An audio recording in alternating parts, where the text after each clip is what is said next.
It has been another relentless day for the medics here as casualties continue to pour in. Tragically, many of those are children. Now, I have been out speaking to children here about their lives. I've been to see some of them in their homes and some of them actually here in hospital. And do be warned, my report does contain some images that distressed me, let alone you. Even in the most deserted streets, children play, run through the dust and sand. Evidence of the inescapable fact that the vast proportion of Palestinians here are indeed children. They tell us they've been evacuated after Israeli forces bombarded their homes. Despite their smiles, they have witnessed terrible things. So are they frightened? I'm not afraid. I'm not afraid. I'm not afraid.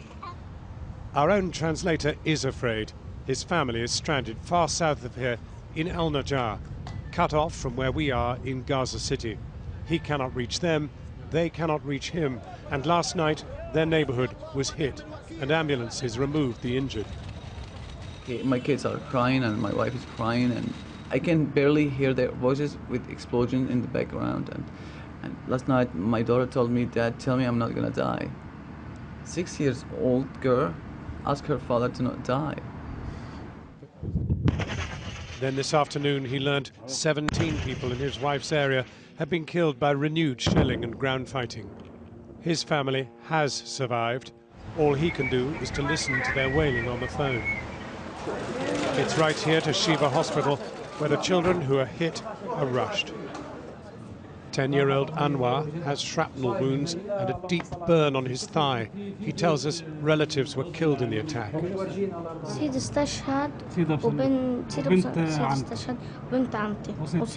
Yeah, 3 have been killed. My grandfather, my grandmother, and my aunt. I'm so sorry.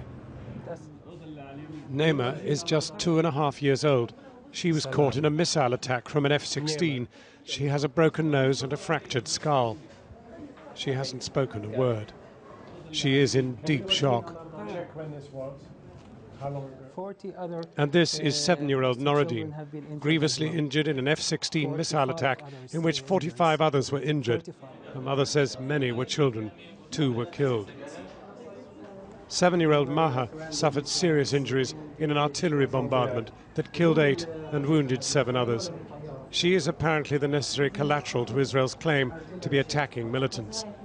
The dirt from playing in the street still clings to her feet.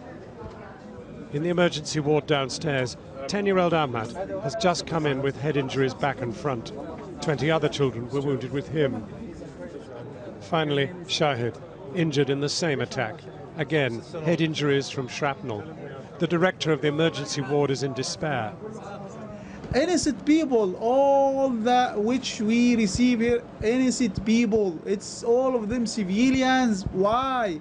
The question why and how, for how long, it's enough. I suppose to immediately cease fire now to save the innocent people. They are human beings. Where's the rights of human rights? Outside his office, bereft fathers weep inconsolably.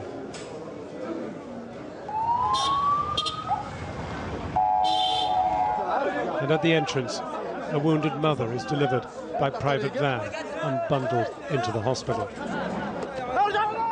Well, one of those doctors tending those children is a professor of emergency medicine from the University of Northern Norway, Dr. Mads Gilbert.